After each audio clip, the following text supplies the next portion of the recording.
And with the back upright and the shoulders neither pulled back nor slouching forwards, and with the back of the neck slightly elongated so that the chin is slightly lowered. And the eyes can be closed or very slightly open to let in some light.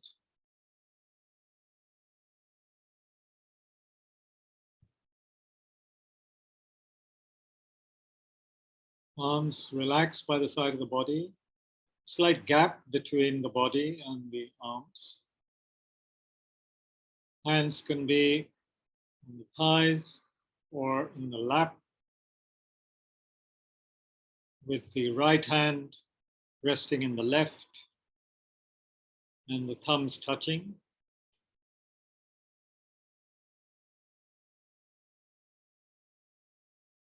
That particular mudra represents the unification, the harmony of the 10 major inner winds, subtle winds, which are said to be coursing through the body.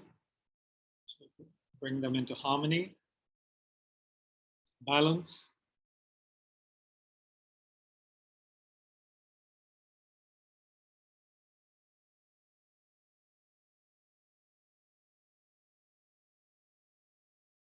Front of the body naturally open.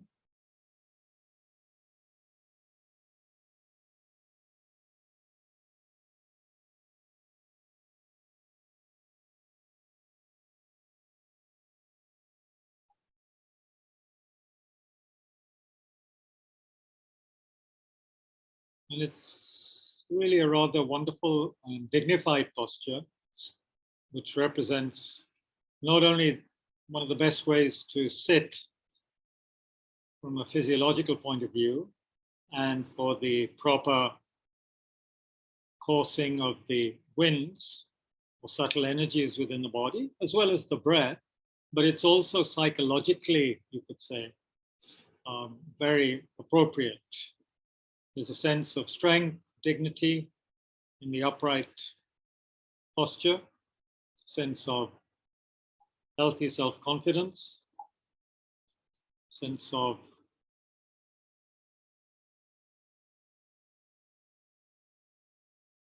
being able to engage in what needs to be accomplished. One of the so-called major lazinesses that are spoken about is the laziness of thinking that one cannot properly engage in spiritual practice. So the laziness of lack of self-esteem, the sense that I can't do it.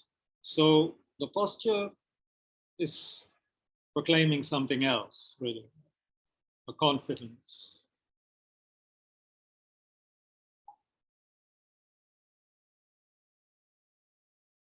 When we feel, anxious or somehow incapable, we sit in a crooked way or slouching over somehow, but this is very different, a very different feeling from this kind of posture. And the front of the body is open because the practice that we engage in is not just about making friends with ourselves, but with somehow relating with other people, with the world. And relating with people in a heartfelt manner, communicating in a sincere fashion.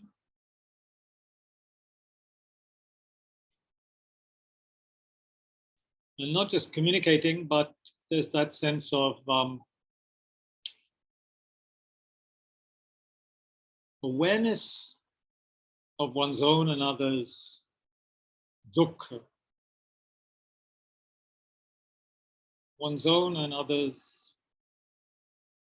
yeah, predicament, suffering, frustration, desperation, whatever. So then there's that sense of being willing to reach out to help others.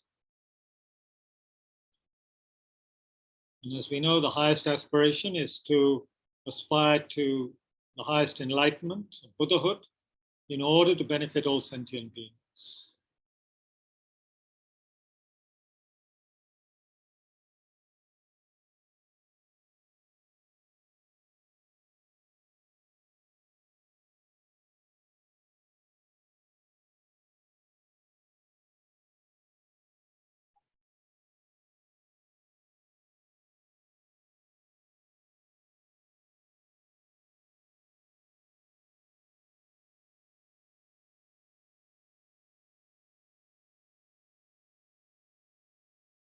So spend a little while reflecting on this, allowing the words to transform into deeper meanings, and also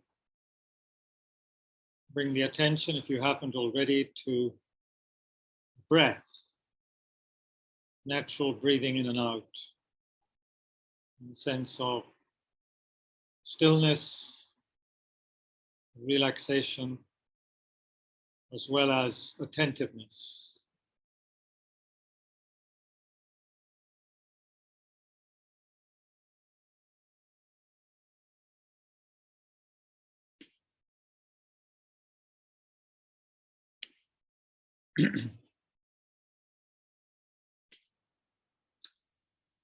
So please spend a few moments on this.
A sense of relaxing, especially relaxing and letting go with the out breath.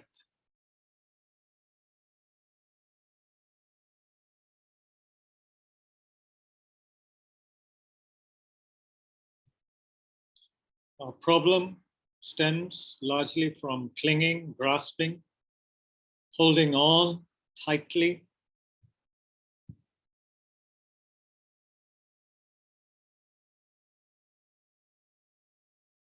to being uptight. So the out breath naturally lends itself to a sense of spaciousness and letting go. Be aware of that.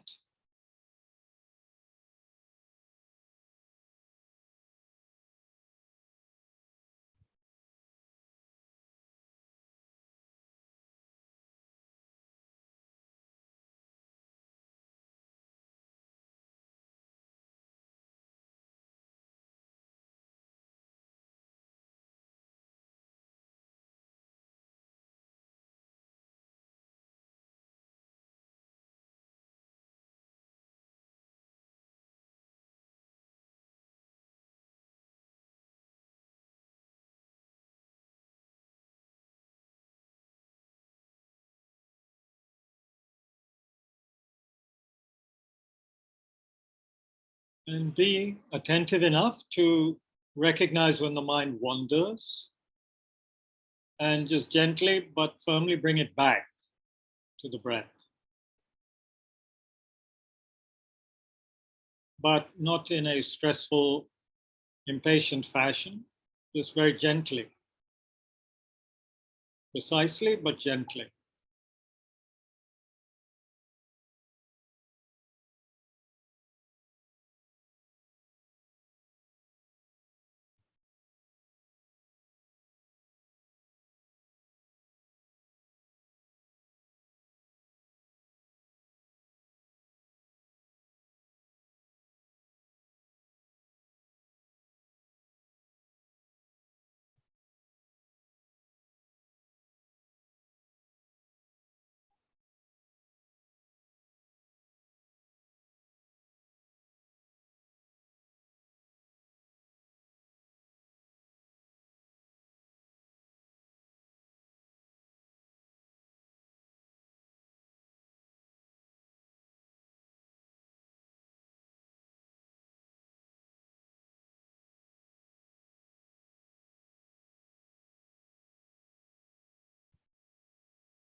Okay, so let us briefly remind ourselves of one of the main reasons why we sit like this, why we bother to stop our usual activities. It's to remind ourselves that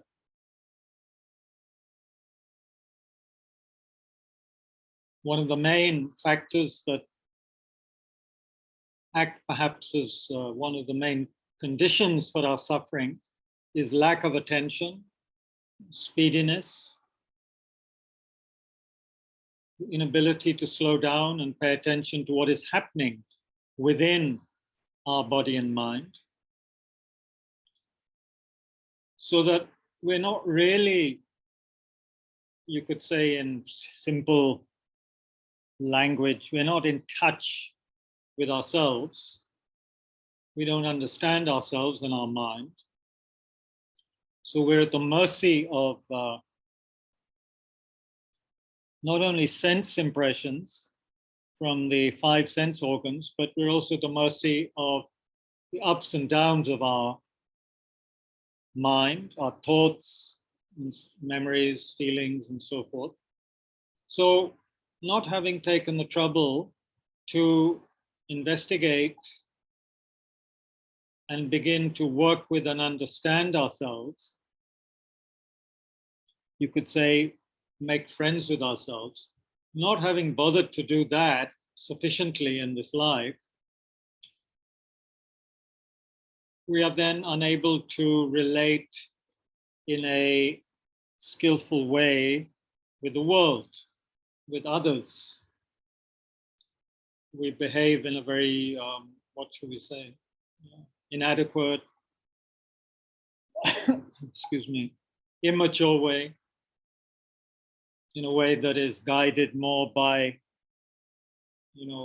fear and expectation and attachment, gross attachments and aversions and so forth. So when we sit and observe and work with this rich spectrum of material, we're beginning to better understand the workings of this body and mind. And that's what friendship is about, after all. So then on that basis we can, and also on the basis of a powerful positive aspiration, on those bases we can make friends with the world, with other people.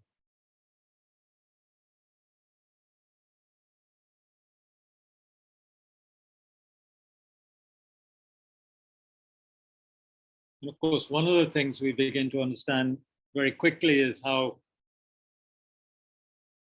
things are changing all the time. Fact of impermanence, and also the fact of dissatisfaction.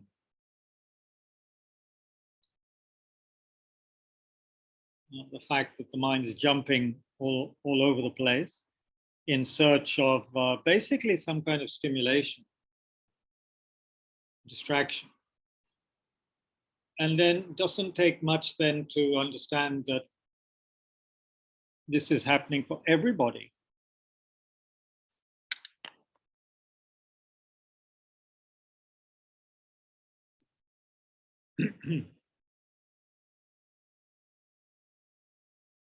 Yeah.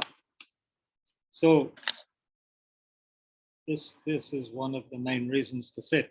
As the great Lama Tsongkhapa, the founder of the Gelugpa, Yellow Hat School, said, up to now, our mind has been dictating to us. We have not been in control of our mind has been in control of us. So to reverse that situation, we need to sit, we need to practice, we need to meditate.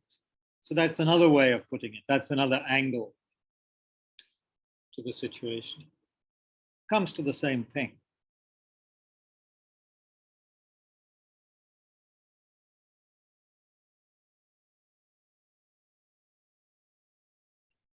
Okay, so that's been by way of introduction and motivation to this session.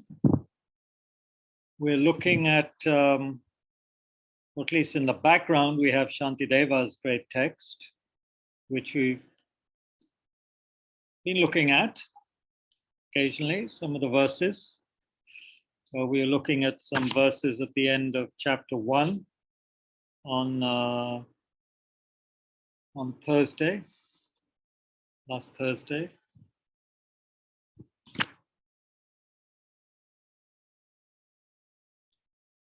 And it was basically talking about the benefits of this amazing mind of compassion.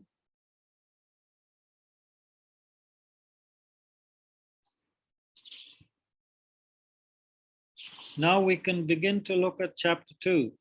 And this will be revision for quite a few of you, but that's okay. We need to hear these things again and again, reflect on them again and again, just as one, brushes one's teeth again and again, washes one's face every morning. One might argue that reminding ourselves of the teachings is just as important or even more important. Long term. Of course, short term, if we get tooth decay and can't chew food properly, that is a big problem. But you know what I mean. Long term, understanding and practicing the Dharma has effects beyond the death of our body. Beyond, in other words, just this life. Okay, let's begin to look at chapter 2, and I'm using Stephen Batchelor's translation. And then in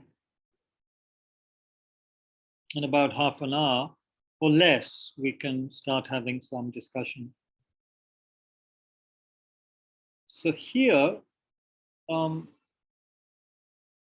chapter is called Disclosure of Wrongdoing, or you could say confession.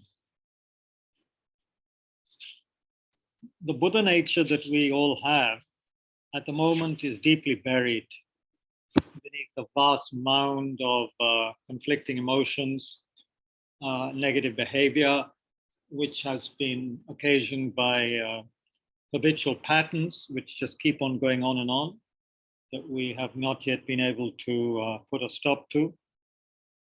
Subtle and gross, wrongdoings, you could say. Wrongdoing in the sense it brings pain, it brings suffering in its wake. However, the chapter starts with what we call the 7-limb prayer, which we also engage in during our Tara and Medicine Buddha, Healing Buddha practices. So here it's given in a slightly more extensive form, especially the offering and the confession part that is stressed. But it starts with the prostration and then the offerings. So he says, in order to develop this precious mind of enlightenment, Bodhichitta, it's not just going to grow anywhere. Just like a gardener who wants to produce beautiful flowers, they can't grow anywhere. You can't grow them in cement. You can't grow them even in very, very hard work, clay, tough soil. It's very difficult. So you have to have good soil. So in order to create a good sort of mental soil, we need to engage in these practices so that then the mind of great compassion, that seed can be nurtured and brought to its highest potential. So he says, first of all, I make offerings to the Tathagats, to the Dharma, and to the Sangha, the disciples of the Buddha. So he actually leaves out at the moment, he leaves out the prostration part. Maybe it comes later. Actually, the last verse of the first chapter, there is a kind of prostration. I bow down to the body of those, etc. Anyway, here he has extensive verses on, very beautiful verses on offerings. So the offering is to expand our own minds, to create positive energy. of course, the Buddhas have no need of our offerings, you know. We regularly put offerings in front of the Buddhas on our altar, and not once have I, you know, felt that the Buddhas have taken anything. Sometimes the mice or the ants might take something, but the Buddhas have never partaken of them, except perhaps mentally. So, in fact, they don't need our offerings. We need to make offerings to open our minds and to make, to create a cause for more and more generosity from our side. So, whatever flowers and fruits there are, whatever kinds of medicine, whatever jewels exist in this world, whatever clean, refreshing waters, likewise gem-encrusted mountains, forest groves, quiet and joyful places, heavenly trees bedecked with flowers, trees with fruit-laden branches,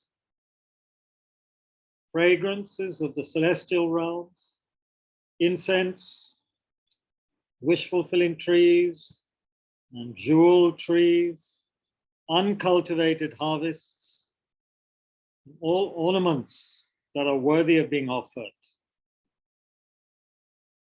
Lakes and pools adorned with lotuses, and the beautiful cry of wild geese. Everything unowned within the limitless spheres of space.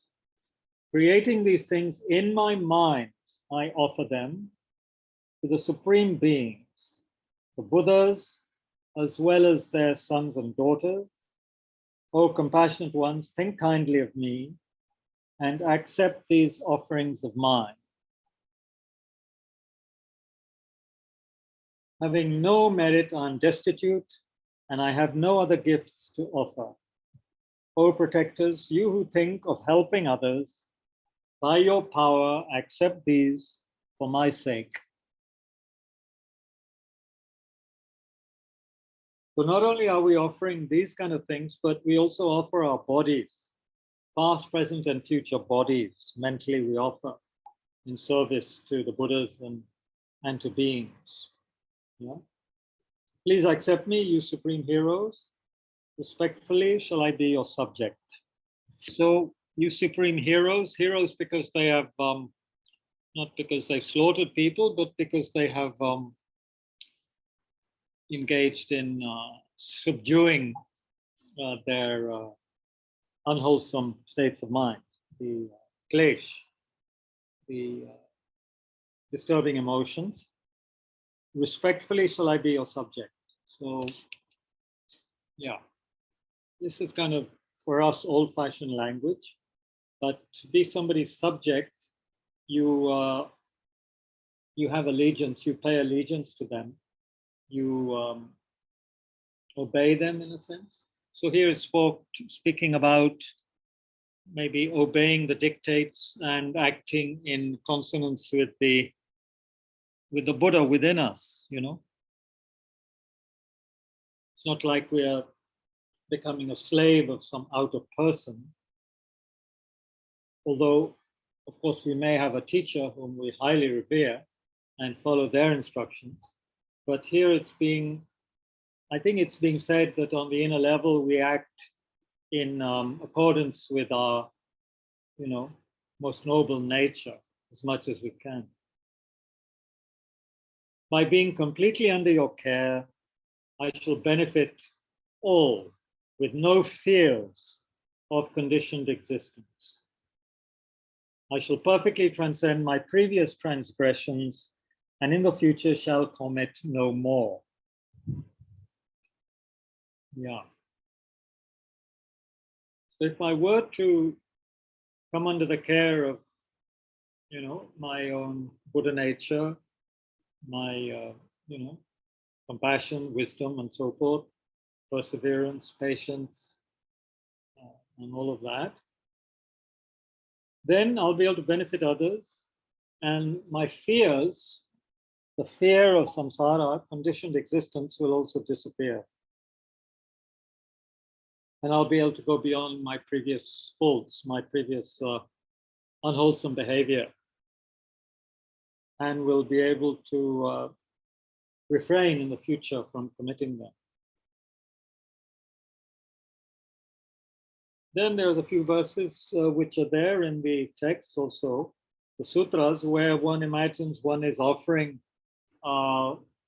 very beautiful baths to the Buddhas and Bodhisattvas. So again, it might feel very strange, very, how shall I put it, very, just kind of unusual and artificial to be doing this, but I guess one has to engage in it and see the effect. One is creating something very beautiful in the mind and offering it to what is, after all, our highest potential, offering it to the manifestation of our highest potential, the Buddha. So there is meaning in that. We could fill our minds with all kinds of junk, as we often do, but here we are filling our mind with something else. So we could experiment with that, I guess, and see what happens, rather than saying, oh, this is old-fashioned and very strange and foolish, or whatever we might say. Not for me. I beseech the Buddhas and their children to come and bathe their bodies from many jeweled vases filled with waters, scented and enticing, to the accompaniment of music and song. So it's almost like some extravaganza, there's Mughal-e-Azam or some other movie, where we are, imagining some royal scene where, the Raja and his entourage are being bathed. Well, why not? We can make it very beautiful and offering without attachment, then why not? Anyway, this is mentioned in the texts, many texts.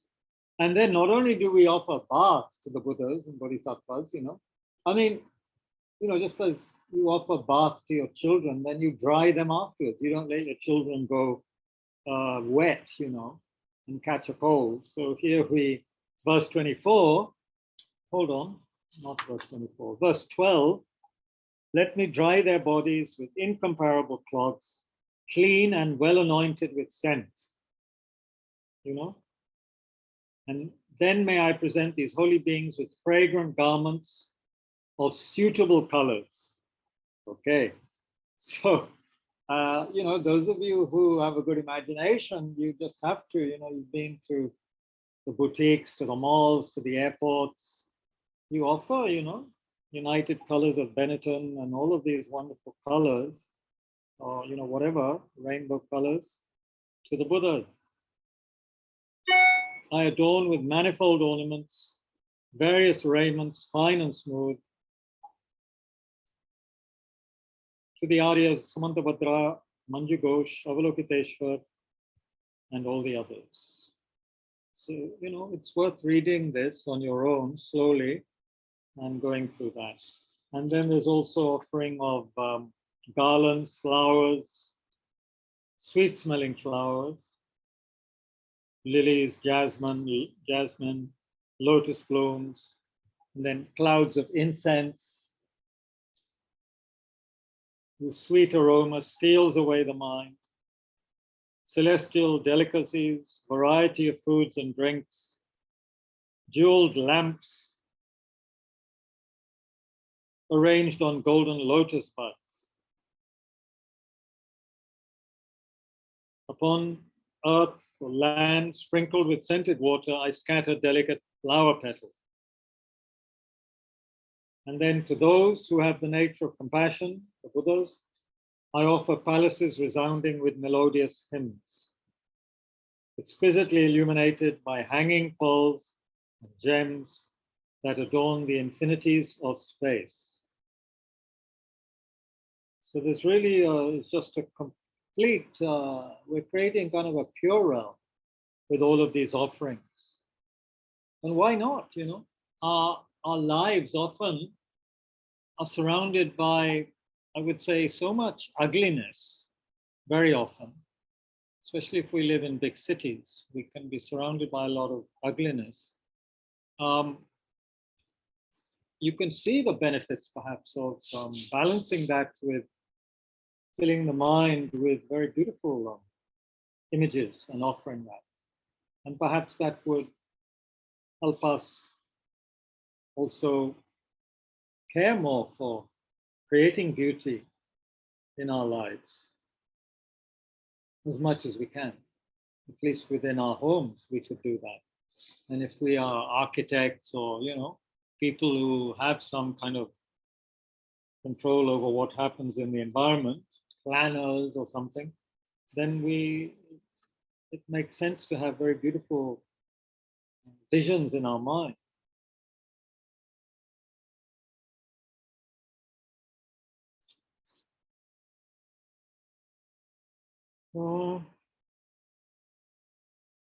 So these massive offerings, resounding with sweet and pleasing music.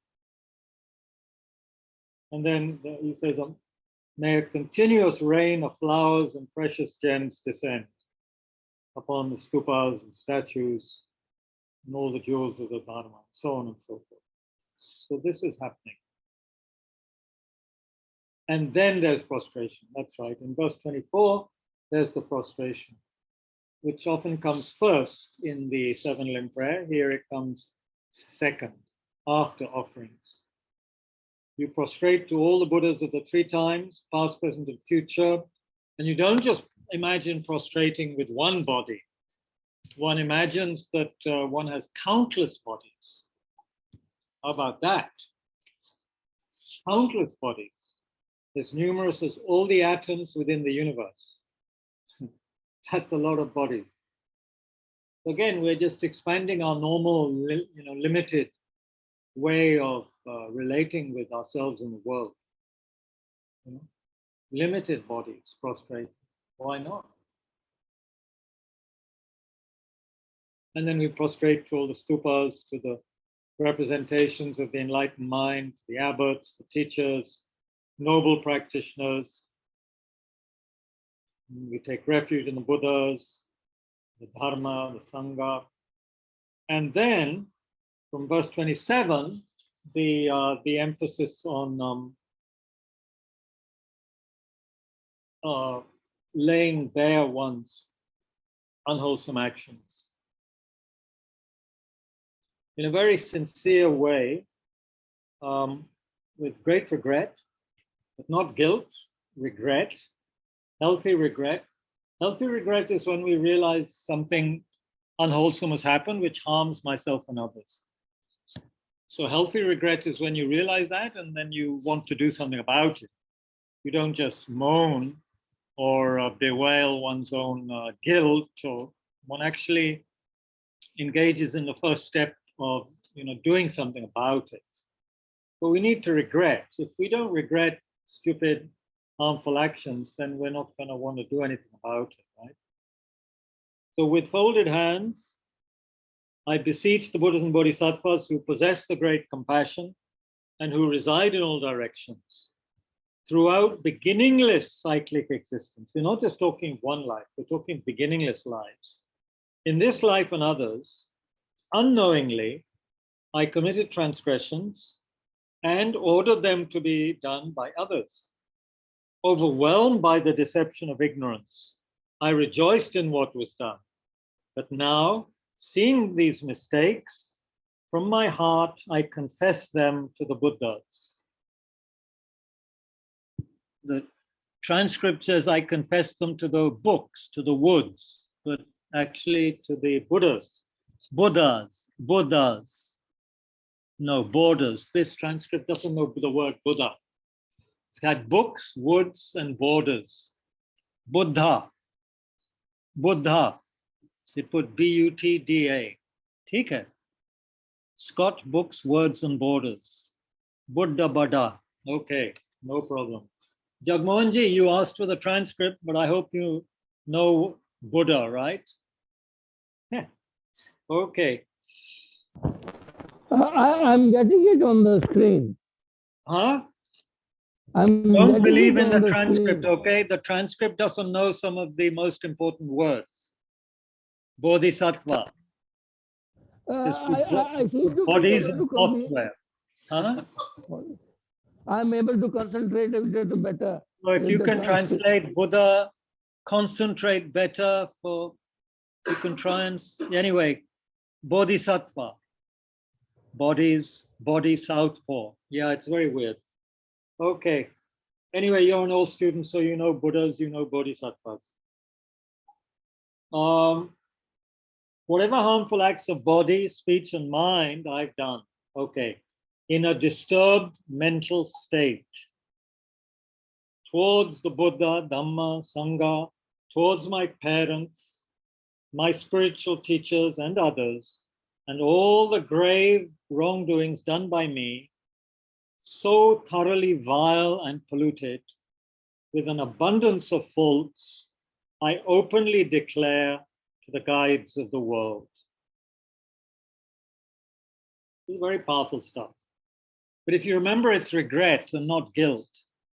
And it's not being done because we hate, we're not saying this because we hate ourselves or believe in some kind of original sin or believe that we are going to hell and can't be saved. That's not, you see, that is not where we're coming from. We're coming from a place where we want to help ourselves and we want to attain enlightenment. So you shouldn't see this confession in some sense of being destructive towards oneself. One isn't. One is trying to destroy that which is actually hindering our happiness, our enlightenment. But then he says, I may well perish before all my wrongdoings have been purified.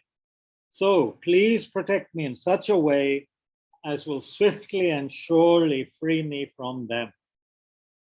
The untrustworthy Lord of death, yeah, death has come in the transcript, Lord of death, waits not for things to be done or undone. Whether I'm sick or healthy, this fleeting lifespan is unstable. And those of you who have seen the film Kundun, The Life of the Dalai Lama, made by Scorsese, will perhaps remember these words, which are quoted verbatim from this translation. Leaving all, I must depart alone. Yet through not having understood this, I committed various kinds of wrongdoing for the sake of my friends and my enemies, foes, not foods, foes. My foes will become nothing. My friends will become nothing. I too will become nothing. Likewise, all will become nothing. Just like a dream experience, whatever things I enjoy will become a memory. Whatever has passed will not be seen again.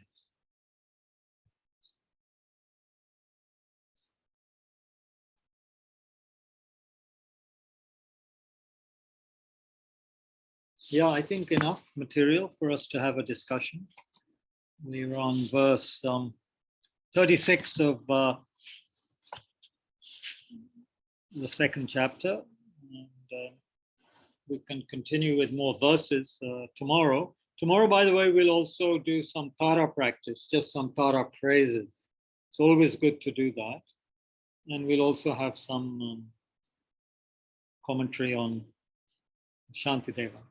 Okay, so we can open up for some discussion now. Yes. Okay. There's a good evening in the chat. Yeah, good evening, Shekhar. So what would people like to mention?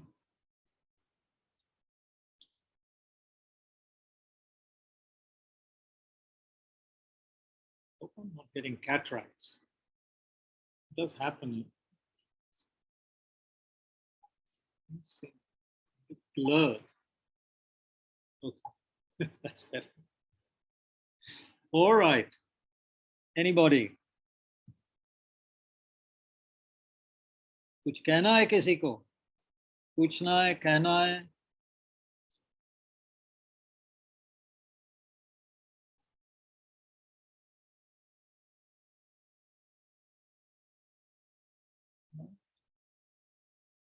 Not enough material?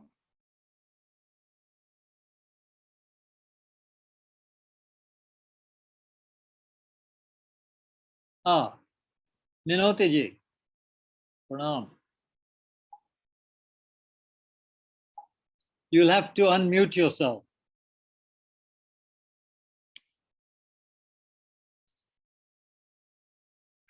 You haven't unmuted yourself.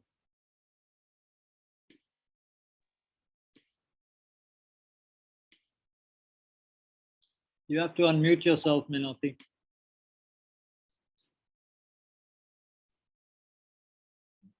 Right. Yeah, now you're unmuted. I don't know why it's not working, because I have allowed people to unmute themselves. Is anybody else having? Okay, we'll come back to you. Vedika? Yes, hi Kabir. Okay. Yeah. Actually, my question might be stupid, but I'm actually very new to Buddhism, so I wanted to understand this thing about what do we mean when we say offering to the Buddhas, or when we pray or do any puja, or when we are chanting. Who are we addressing that to? Who are we addressing it to when we chant, offer, or pray? Good question. Yeah. So let's ask some of the old students, make sure they are awake and all. Let me see, who will I ask? Sujit ji. Okay, where are the old students? There aren't very many old students here. What do you think? Okay, Minoti, you've done master's program and all these things or whatever. Can you unmute yourself and answer this question? Yeah, you're unmuted now. Minoti ji? But you are, there's something wrong with your connection. You are now frozen. Okay. Sujit ji, what do you think? Who are we offering to? Who are we praying to, for heaven's sake? Chanting. Why are we doing all this? Offering stuff on the altar which the Buddha never eats. What's going on? Yeah, so what Vedika asked, I think we are offering to all the innumerable Buddhas that have been there, all the people who have become Buddhas, who have become enlightened. Okay, all the beings who have, yes, become enlightened. Yeah. But where are they? That's one part of it. The other part is that we are trying to actually call upon the inner Buddha by actually invoking them. The inner Buddha. Okay. So by invoking the outer Buddhas, and are you saying that there are such forces or consciousnesses as outer Buddha? Yes. Okay. Yes. And just one Buddha or many Buddhas? Oh, many. That's what I said, innumerable. Many Buddhas, you're right. And that would include also bodhisattvas, beings of, quite very high spiritual attainment. Not yet Buddhas. Yes. Okay. Yes. So what's the benefit in chanting and praying and making offerings to them? Although I have mentioned it in this session, but what do you think? Why bother? There are a number of answers to it, I suppose. I would personally say that it makes you understand your ego in a particular manner. Makes you understand your ego in a particular manner. Okay. Would you like to explain yourself a bit more? You could unravel that a bit.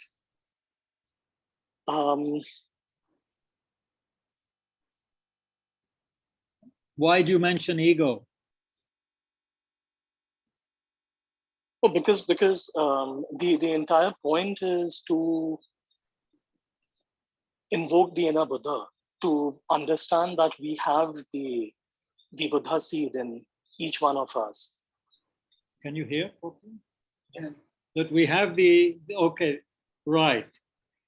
Which often we neglect or forget because of the turmoil that the so-called ego weaves around us, right? We often Yes. forget that there could be some kind of Buddha nature in us, right? We always forget.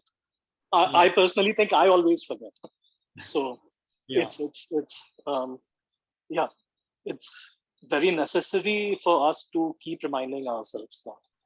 And for example, in general, why do you think all the religions, not just Buddhism, why do they have chanting and prayers?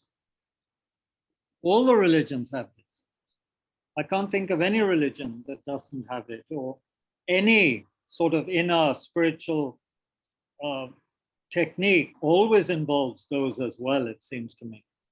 Whether it's shamanism or there's always some kind of prayer, mantra, chanting.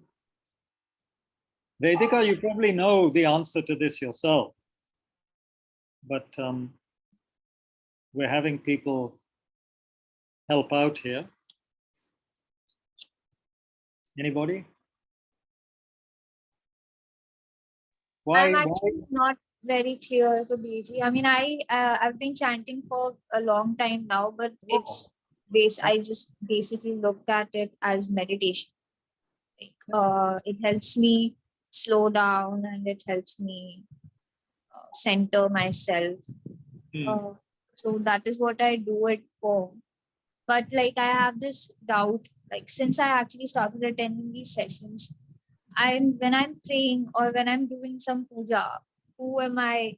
Or when I'm saying thank you for this life, or thank you for whatever I have in life today, or thank you for the blessings, for the opportunities, for the people in my life. Who am I thanking? I think Sujiti has answered that. So the Buddhas, the people who've attained enlightenment or are on their way to attain the enlightenment. Both.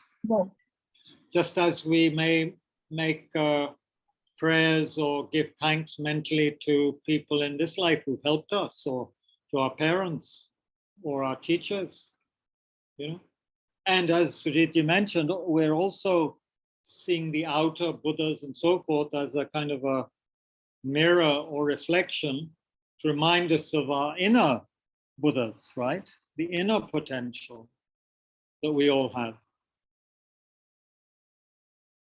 Plus, chanting helps to, I think, short circuit the anxious sort of chain of egotistical thinking, ego-centered thoughts and thinking and hopes and expectations. They get, at least temporarily, they are in abeyance, aren't they, when we're chanting or praying? So there's also that effect. We can feel uplifted and inspired after chanting, praying, if we, I think, engage in it in a focused manner. And by the way, there's tremendous emphasis on different kind of tunes and properly learning certain melodies and so forth in at least the Tibetan Buddhist tradition. And I'm sure it's there in all the traditions. But each school of Tibetan Buddhism, each monastery often will have its slightly different way of chanting, which is then, taught, which is passed down.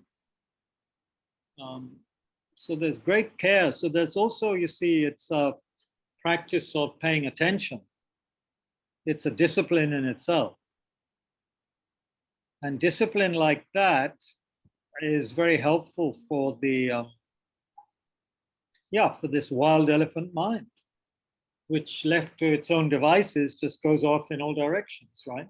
So chanting and prayer helps to focus the mind, focus the mental energy, and make the mind more one-pointed, which can be very, very useful, and is considered essential for investigating wisdom, the nature of reality, phenomena, the mind. So in all these ways, we could say chanting and prayer are very important. And as for making offerings, I think I mentioned enough when I was talking about the verses, why that is important. And anyway, now you know who we're offering to. I was told there's a very beautiful, there are many practices in Hinduism also where the offerings that are made to the inner divinity, not just to an outer god or goddess, but to the inner god or goddess, indwelling god or goddess. So we have to look at all of this in a very inner way as well. Otherwise, we could get lost in a very dualistic sense, or in some sense, we might feel that we are having to, bribe the Buddhas and Bodhisattvas, that they're only going to help us if we make offerings to them, and that would be totally ridiculous. Kabir ji, I have been able to formulate a little bit as to whom do I offer and whom do I pray when I am, say, doing Tara Puja or doing any offering. ये तो अभी तो जवाब दिया गया है जुष्मान जी. हाँ, पर मेरा ख्याल ये है कि मैं इसलिए करता हूँ कि मैं उन बुद्धा से, those who are enlightened, I'll be one with them mentally, emotionally, physically, and so on, कि उनके साथ एक हो जाऊंगा, इस फ्रेम ऑफ माइंड में मैं हूँ. Right. मैं उस frame of, I seek that frame of mind in which I will be one with them. Right. Just one view. Right. Thank you. Right. Thank you. That's the main point. That's the main point, exactly, to be one with them. This is also, by the way, what is said in terms of this Guru Shishya Parampara and the devotion that we are supposed to generate towards the authentic Guru, right? The teachers remind us that actually our mind and the Guru's mind have never been separate, in the sense that the innermost, deepest level, you could say, of the Guru's mind is no different from our own inner mind. The pristine awareness that is there in the Guru, and which may be more manifest in the Guru because they are more highly developed than us, but that pristine awareness also resides in us, albeit undiscovered so far.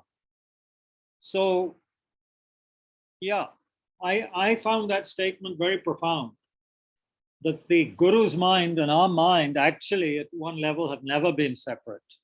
It's just an illusion of separateness, which is actually one of the main problems in samsara, the duality. Yeah, there's always the sense of me over here and the object over there. This is a big problem. Makes us feel very alienated in that sense, at a very deep level. We always feel separate, and then that makes us feel wanting to get and grasp what we find attractive, and then of course fearfully push away or angrily push away what appears to be a threat, no? Or just to be indifferent. Kind of Yeah, there was an occasion recently, and one of the participants in that is here in the session. I was with some friends, students of Tushita, and I was feeling very dopey, very sleepy, and I was not participating in a conversation. And somebody actually asked me a question, and then I wasn't even really aware that I was being asked anything, and I felt kind of quite stupid afterwards. I was half asleep, basically. I was very sleepy, and I wasn't very interested at that point in the conversation, to be honest. And so I didn't even recognize that I'd been asked something. And later it was explained to me when two of the guests had gone, what actually, and then I kind of had some kind of vague answer. But yeah, my point is we react to things either with aversion, attachment, or indifference due to ignorance or kind of dopey mind, unclear mind. Yeah. Kabirji, that was exactly my question, that I couldn't operate my mic earlier, but you're very right. We act from fear, attachment, or aversion, or indifference. So it's a very large and wide question that then how do we not act from fear? How do we train our mind, tame our mind, direct our mind to not act from fear, attachment, aversion? Well, now that I'm feeling dopey myself now, why don't you answer that question? You've done the master's program at Tibet House, so this is ABC for you. No, Kabirji, I've just enrolled for the masters. I've only done the diploma. There'll be diploma. That's also plenty of material there. No, there is plenty of material there. But now I'm being tested as a student. Yeah, you can't come to these sessions and not expect to be asked questions. Why should I do all the work? I'm underpaid and underfed. Oh God. Not God, no God. I know, that's true. That's true. Well, I'm not sure. I think one is also, I don't know, but what I try and practice is awareness, part of awareness and alertness, which comes from the sessions of meditation with you, so that we can be alert and aware when we are interacting with the world. That are we coming from fear, attachment, aversion? It's like a constant question in the background of, like in the back burner all the time in the mind. That are my responses coming from here? It's like getting up every morning and telling yourself that, okay, I'm going to be watching myself today. So how does that help? Say anger or lust comes up in your morning meditation, then Right. How does one deal with that? How is meditation helping? Or at least theoretically, what is the shamatha or vipassana practice supposed to be helping us with? How does it help with anger, attachment, aversion, jealousy, pride? Say those come up, or fear. They do come up, yes. Or just unhappiness. Yeah. So then how do we deal with it? What's the instruction and what's your experience with following the instruction? Well, whenever I think in my experience, it's one of firstly recognizing it and not letting it just pass. And what's involved in not in just letting it pass? I would say, again, non-attachment, that, I'm not attached to what I'm seeing. I'm not averse to what I'm seeing. Because if I see anger, I can get either attached to it or averse to it. That, oh, it's not good to be angry. You can get that in your mind. Do you identify with the anger or the attachment? Is that what we're trying to go beyond? Yeah, Why do anger and attachment stick to us? Yes, I think it's also the solidity of the moment. You feel it's so solid and it's so concrete, and you just feel you're justified in the anger. You're justified in whatever you're feeling at that point. And then sometimes you're not able to see the other perspective. So it's also being open to seeing the other perspective. So, and then I think one thing I learned from Namjong La, which was that, okay, you may have the first moment of thought, but the second moment of thought is in our hands. So do we have to have second and third and fourth and fifth moment of thought? Why not just the first moment of thought? Of distorted thought. Of distorted thought, yes. Yeah. Of distorted thought, or of distorted thought, basically of seeing things how they don't exist. You may have the first moment, but then second, third, fourth, subsequent moments of thought is in our hands. So we should probably grip it at that and catch it at that, at the kaleshas, so to speak. Yeah, well, yeah. But awareness is the key, isn't it? Just being very alert and attentive to what's arising and not identifying with it, which is very difficult. It's very difficult not to identify with something one has identified with for 30, 40, 50 years, thinking it's part of me, Just a knee-jerk reaction to, response. We see it in animals. We see it in animals, right? Or certain animals that just react in a certain way to certain stimuli, right? So we're like that very often. We just react, and because we're taking things as you say, quite solid and real, and we're just acting out our habitual pattern because we also feel that we are this way or that way, and that helps us to just reenact the habitual pattern in the same way again and again and again, just perpetuating our samsara, we could say, our problem. So to be able to just observe, to just watch carefully without identifying, that seems to be something we are working towards, and which would be very beneficial, I think. Yeah. So I think you know what to do or what not to do. Thank you, Kabirji. Thank you for this discussion. Thank you.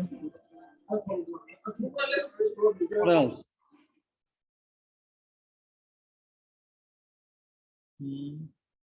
Anybody here? Anybody real at Tushita? No? Anushri, very quiet the last few weeks. It says, anybody real at the Shiva? This transcript is hilarious.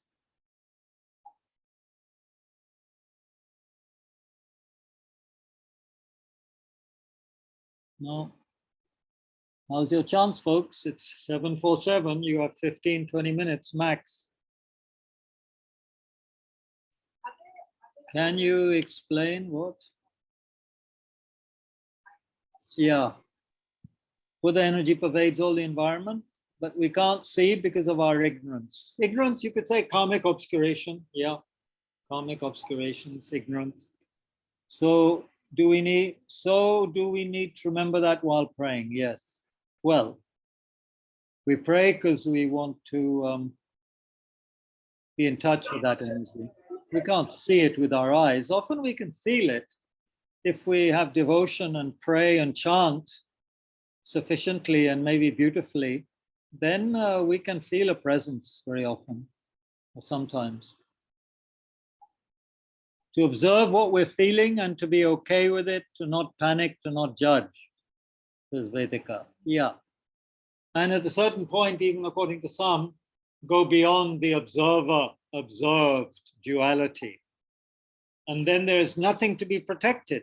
When there's no observer, always being brought into the picture, then there's nothing to be protected, nothing to be worried about, nothing to, be nothing to fear. I mean, there's nobody to fear if the observer is not in the picture. Anyway, also, can you explain 35? Yeah, my foes will become nothing. They will die. That's what it means. Not literally nothing, because as you know, in Buddhism, there's rebirth. But they will become nothing in the sense that what I related to as my friend or my enemy will become nothing. That image will disappear. And I will not see that image again. That's what it means. Clear, Anushri? That's not too difficult, no? Ah, Isar, please. Didn't see your hand. Kabirji, I was gonna just ask you if you can also explain 36, the verse after that. Verse 36? Yeah, on page 14, the one after what Anushri just asked about. Just like a dream experience. Yeah. Yeah, just like a dream experience, whatever things I enjoy will become a memory. Whatever has passed will not be seen again. Yeah, what's difficult about that? So I was just trying to relate it to 35 and just see. I didn't quite understand it.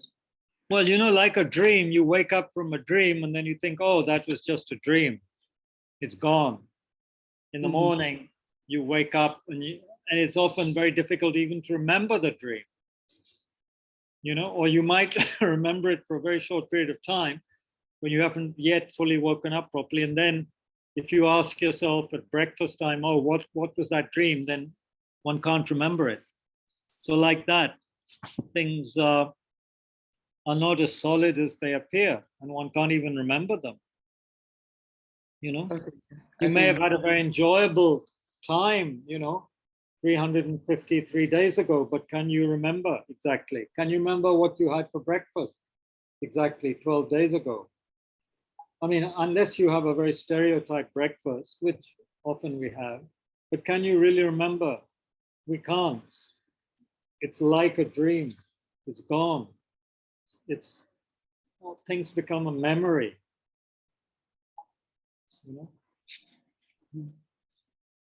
Got it. Thank you. Whatever is past will not be seen again. I was thinking, just recently, since the Queen died, and half of me is English, or was or is, then I was just wondering what it was like for her to remember her coronation in 1952, and then as an old person of 92 or whatever she was, 70 years later, what would that have felt like for her? Those experiences of 70 years ago. But it might as well just be 7 days ago or 7 years ago, It's like a dream. It becomes a memory, and a very hazy memory, a lot of it. And of course, a lot we forget.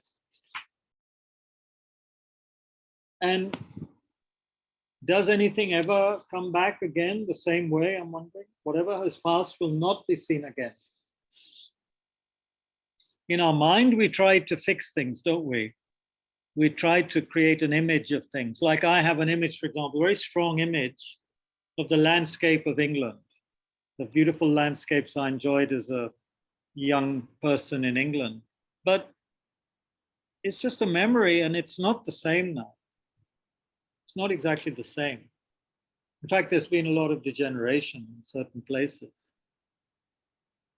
And I saw images recently of London, which shocked me, because what I remembered as all very green and so forth was completely dry and parched due to their drought. So, there's that sense that you can't hold on to anything. You can't hold on to any experience. It just becomes a memory, and then, we're said to have had past lives, but how many of us can remember past lives? Or let alone, not just past lives. I can't remember anything before the age of 4, So let alone past lives. So I think he's trying to just give this sense of how pointless it is to hold on to anything. And also, if we're going to purify, we should purify our minds now, because soon it'll be too late. Everything will be like a dream. But that isn't to say that the karmic imprints will just go away on their own just because we can't remember them. That doesn't happen. If you have an unexploded bomb in the street from the Second World War, it doesn't just go away because you've forgotten about it. It's there, and sometimes they can be very dangerous. But with karmic seeds, negative karmic imprints, they can give their result if they're not purified. If we come across the right stimuli, causes and conditions, then those karmic seeds can ripen and bring suffering. And of course, the wholesome ones bring happiness. Yeah. The last two verses also struck me in its suggestion that the antidote to attachment is dwelling on impermanence. Yes. Yeah. But does it really? It's a rational explanation for it in the sense that it's a concept or a belief. I mean, that makes sense. But in practice, you still have that feeling, right? Oh, yeah. So what do you do with the feeling? Like rationally, yes, you're convinced at one level, but at an emotional level, like it's still there. Yeah. Yeah. So good question here from Nitya. Sorry, Nitya. A good question from Nitya regarding how we translate intellectual understanding into a real feeling, and here in the context of impermanence in relation to attachment. We know intellectually that impermanence is, reflection on impermanence is an antidote, or can be a very good antidote to attachment. But although she says we can know that intellectually, how still there's a feeling, residual feeling of attachment can definitely be there. So how to get rid of that? Well, this is what a lot of the practice is about. That's why we have listening, reflecting, meditating. So if we just listen and reflect, that can often just stay on the intellectual level. So we will understand very clearly intellectually something. But as you say, the feeling of attachment or anger or whatever will still be there because we haven't done the meditation. So for example, if we haven't done the analytical meditation on the ugliness and the impurities and the disadvantages of the human body, for example, then we will continue to be attached to the human body, our own and others' bodies, for example. If we haven't done enough reflection on the shortcomings, say, of maybe we're attached to someone because we think they're really brilliant, forget their bodies, but perhaps we think they're really brilliant. So we're attached to their minds. We think they're really great because they have this amazing, mind. But then we can analyze even that and say, okay, but do they know this? Do they know that? Do they know quantum physics? Do they also know that? Do they have a lot of emotional intelligence? They maybe have a lot of good words and string them together very well, but how emotionally intelligent is this person? So there's many ways we can analyze. And even if that person is emotionally intelligent, they're impermanent. How wise is it to become very attached to something that is not going to, which is going to be like a dream experience at some point? Either that person or thing or place or your favorite, cup or mug will break or not be there, or you'll be separated from it one way or another, One will go first or or that personal favorite piece of crockery will go first. So, but it only makes sense, doesn't it, if we repeatedly reflect. Otherwise, it's just intellectual knowledge. Like most of our Dharma knowledge probably stays at that level until we do enough, meditation, deep meditation, and really understand the imperfections of samsara. There's nothing worth being attached to in samsara. Attachment in the sense of the proper definition of attachment, which is, who can remember the definition of attachment? I've mentioned it dozens of times, but yeah, not everyone here has heard it dozens of times, but definitely Pradeep ji has heard it, Anushri's heard it, Sujit ji heard it, maybe Sagar has heard it. What's the definition of attachment? Kabir ji, when you exaggerate the good qualities of Yaar, pura definition dijiye. attachment, exaggerating the good qualities of a person. Now, what's the full definition? And aversion is when you exaggerate the bad qualities of a person. Yeah, okay, the full version is a mistaken consciousness, a mistaken mind that exaggerates the attractive or, the attractive qualities of an object or person, and thinking it will bring happiness, wants to acquire it, enjoy it in some way. And aversion is the opposite, a mistaken mind that exaggerates the ugly, unlikable qualities of an object or person or situation and wants to get rid of it, push it away. In extreme cases, break something or harm somebody or whatever. So is that what you meant by attachment? Yeah. So then only repeated reflection and so forth will do the job. But they do say that we are in the desire realm. This is called the desire realm, the realm that humans are living in, and animals and so forth. And it's only at a very high level, and once we've realized emptiness, that we go beyond ordinary attachment. And still there's very, very subtle levels are still there. It's like being caught up in an understanding that things are very solid. And then through one's study and understanding of quantum reality or subatomic particle physics or whatever, one understands that things aren't as solid as we think they are. But presumably even atomic scientists or quantum, scientists, they still relate to reality in a very solid way when they're not in the laboratory or not doing their experiments. They will still relate with people in that sense that they are really like this or really like that, unless they're also very highly aware. So it just requires more and more awareness, more and more reflection, more and more analysis. Because for us, appearances are very powerful. Sight, sound, touch, smell, all these things are very powerful.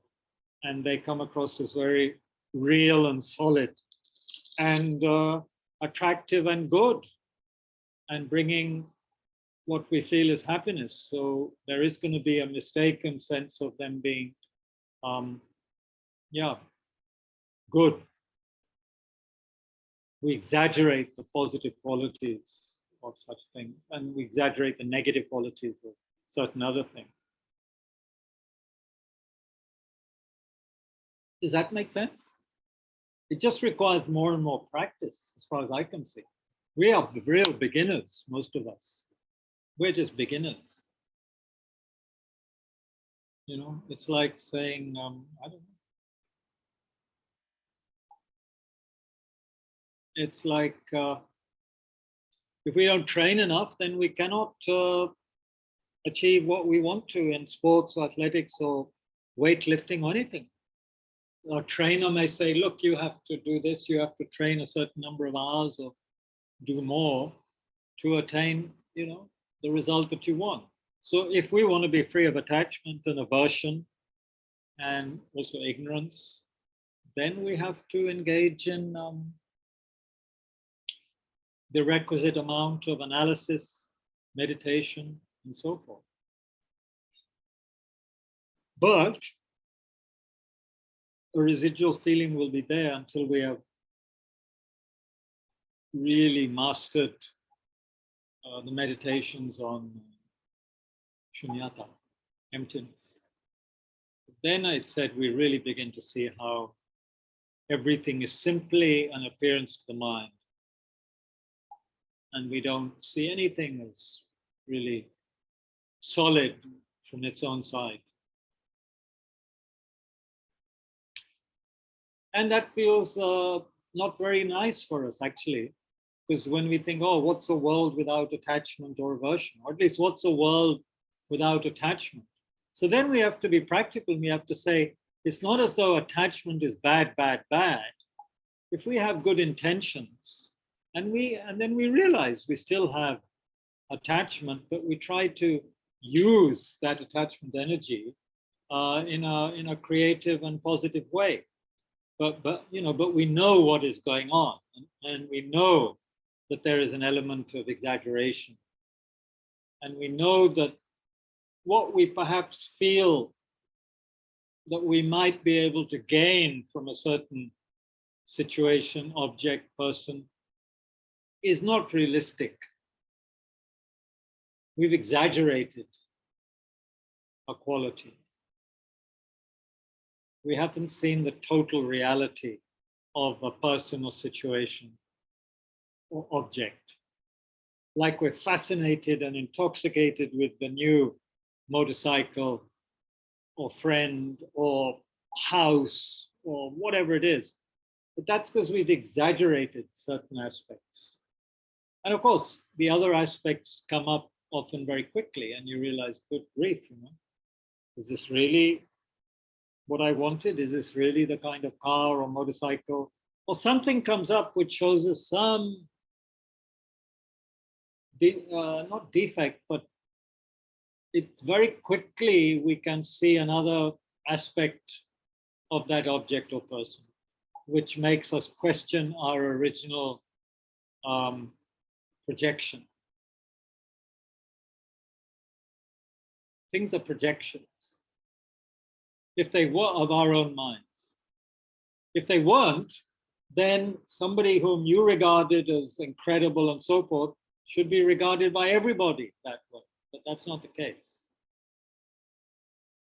And often we say, sometimes we say to our friends, or we see people and say, how can they be so friendly with that person?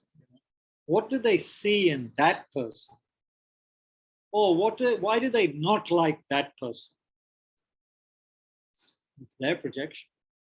It's their exaggeration of either the positive or negative qualities. And that comes about through their particular karma, that they see things a certain way.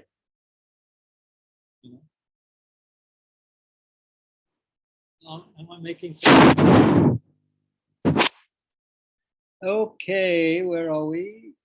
7 minutes past 8, going into overtime. Ashwin, anything today?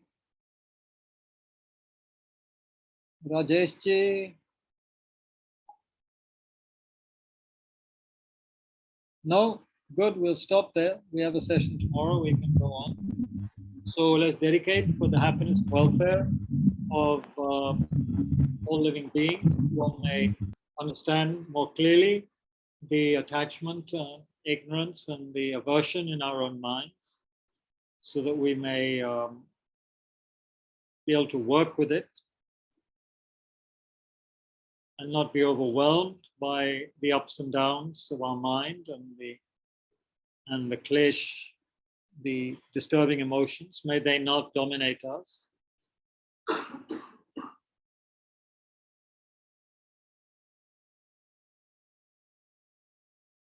May we never be separated from authentic teachings and teachers.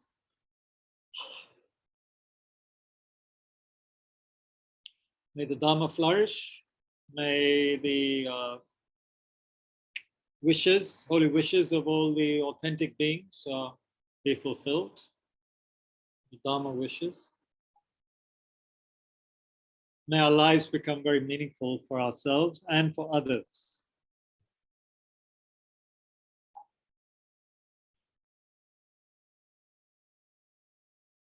So that in whatever way people interact with us, may it appear to be positive or negative, whatever, may it be beneficial for them. May it help them to awaken. And may it help us to awaken. So whether we have positive or negative experiences with people or situations or anything, may it be help us to practice even better, more deeply. May we develop authentic renunciation, bodhichitta, and the correct understanding of reality. The three principal aspects of the path to enlightenment.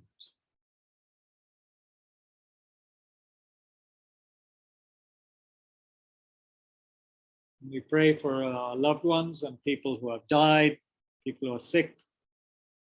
Dedicate for them and dedicate for all the suffering people in the world, suffering from famine, from disasters, from war, from uncertainty, from lack of food and water.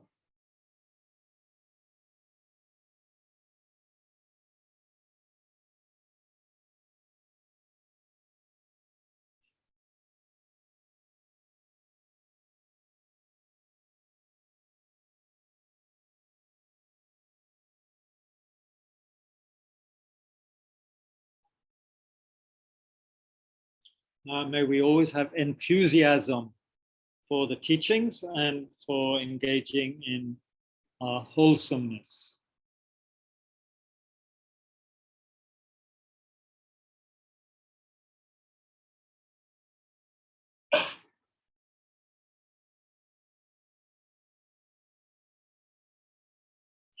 Okay, sorry, I'm starting to yawn now. So thank you very much, everybody. Very kind of you all to join. I hope some of you can join tomorrow. And tomorrow we'll continue with this and also have some Tara practice, short Tara practice. Since traditionally we used to do Tara on Tuesdays, now we'll be doing it also more on the Tibetan, the lunar 8th of the month, and then Healing Buddha practice on the lunar 15th, which means the full moon day. Okay. So anyway, tomorrow, that's our program tomorrow. So hope to see some of you then. Thank you very Kabir. much. Yeah, Thank you so much. Pranam, Thank you, Kabirji. Thank you so much.